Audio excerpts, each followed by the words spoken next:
Hi, New YouTube's Welcome to Development. It's my 413th weekly update. I have no recollection of what I talked about last week. I know last week was the last Axle week that I was doing for the pressing program.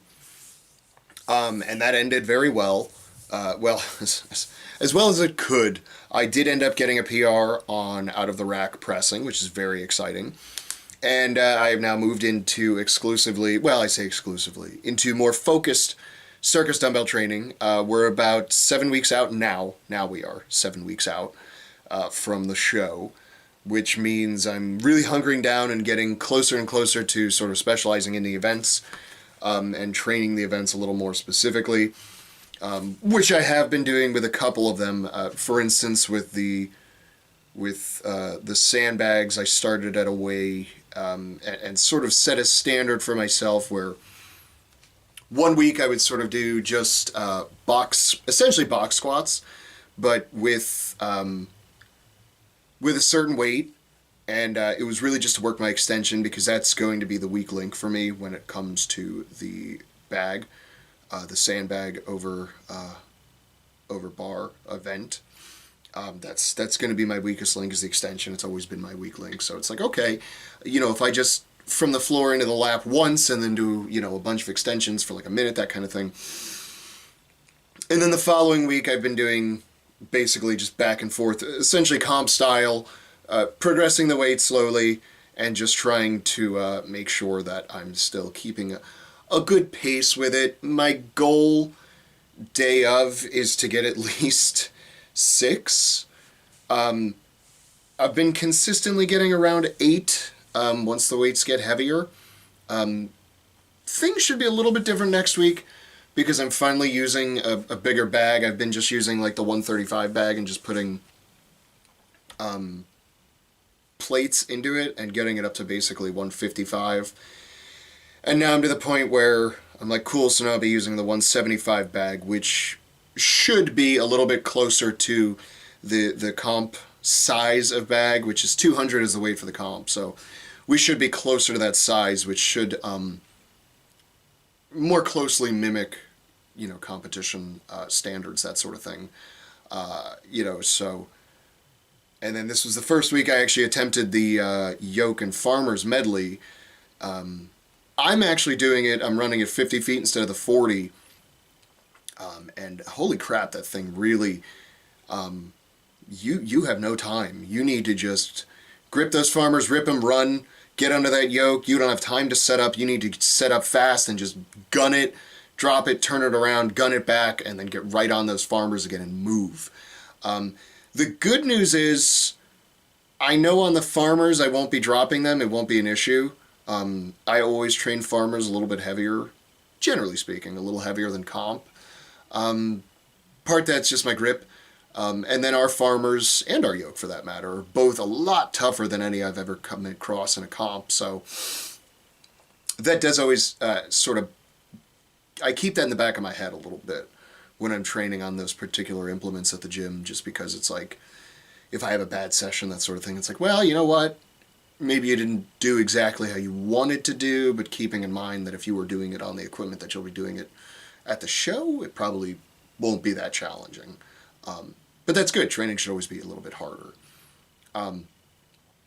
So yeah, working on specifically the medley and then working the deadlift in a manner of like, hey, let's do a set in a minute and try to keep the standard, In my mind, sort of the most reps you should be able to get on that event is somewhere around 15 because we're getting up and down calls, and 15 reps would be 1 rep every 4 seconds.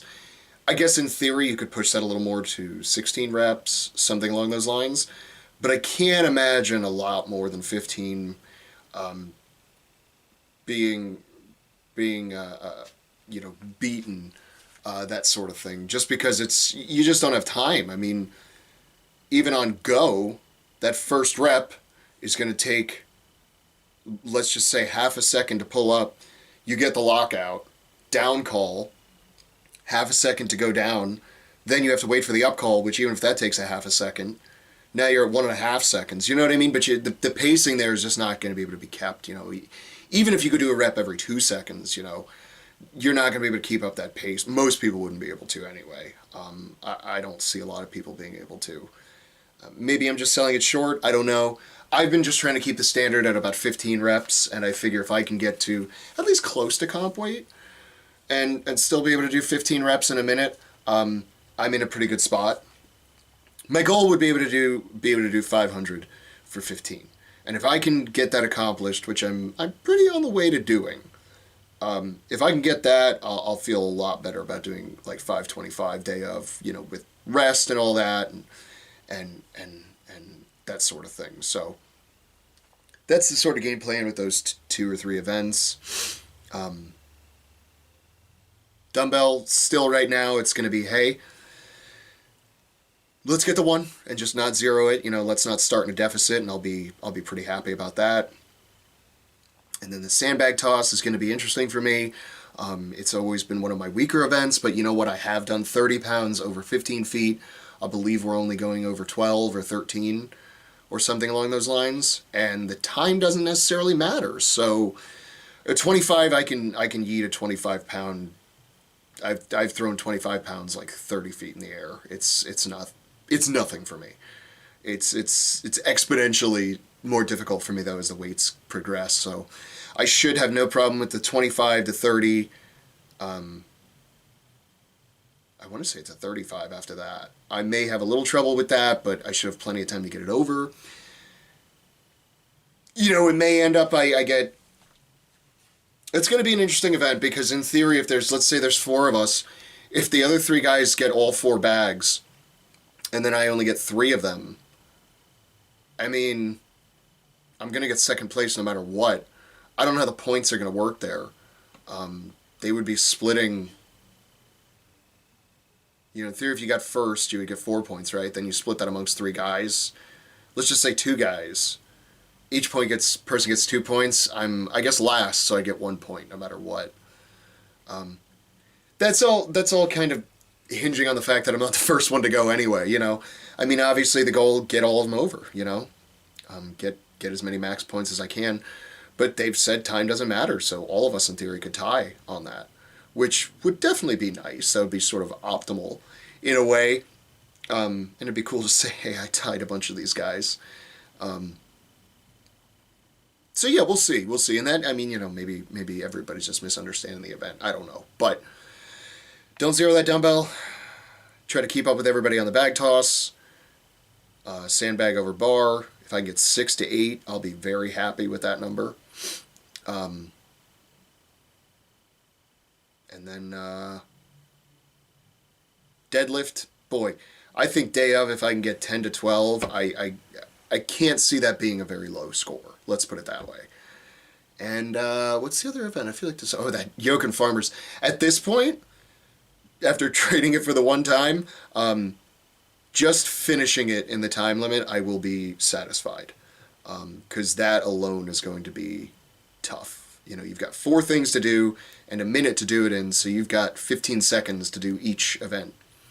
So the smart money says, hey, take 10 seconds to do the first Farmers, 10 seconds to do the first yoke, 12 seconds to do the second yoke, and then you've got, that's what, 10, 20, 32, and then, at that point, in theory, you have 30, just under 30 seconds to finish that last set of Farmers, which kind of works in my favor because Farmers are better for me.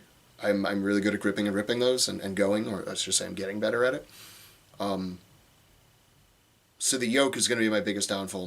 My biggest hurdle in training is going to be working on jumping under that yoke quick and going, not having those 12 seconds to settle under and tighten up and do all this. Like, no, you got to do all that really fast now.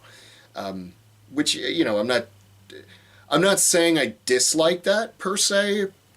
It's weird. It's to me, it's along the lines of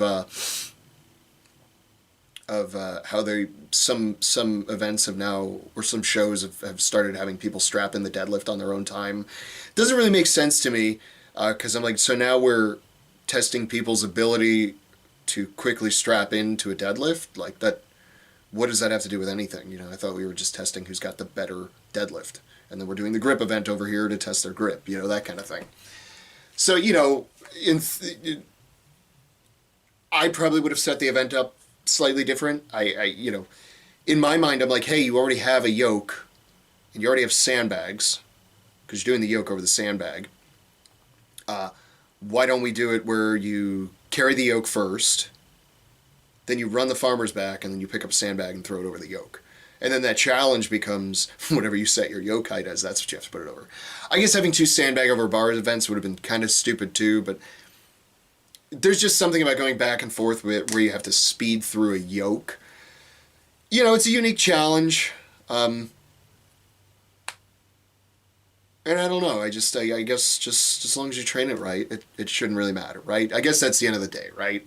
That's sort of the prevailing wisdom there. Just train smart and strong, and then you won't have to really worry about it.